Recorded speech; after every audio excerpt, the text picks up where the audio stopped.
Yan ang sinasabi kong toolset. 187 pieces na all-around toolbox. Malupitang tools na malaki. Wow! 187 pieces. Professional toolset. Chrome vanadium. Tingnan natin. Para mag-a-abroad lang. Alam niyo ba itong toolbox na to? Pwede nyo i-transport kasi. Ayos na, may maleta. Hila, may gulong yan. See? Buksan natin. Ang laman. Wow. Wow. Pwede mo itong ilak. Ayan, meron siyang lock. Para hindi malaglag. Small catalog. Meron pang susi. Wow. Wala nang makakagalaw na itong iba.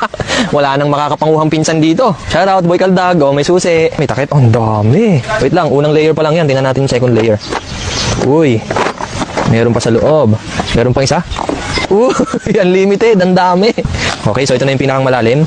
Ayan, wala na siyang kasunod. Pero ang daming laman, no? 187 pieces. Magagamit nyo to, guys. Tama-tama to sa bahay. Kung meron kayong garage, gagamitin nyo pang gardening tools, ganyan, magkakarpintero kayo. Kasi lahat ng gagamitin mo pang gawa, mapa-construction man o kaya mechanical works, pag may mekaniko, ganyan, ang daming laman. Almost lahat ng kailangan mong tools, nandito na talaga.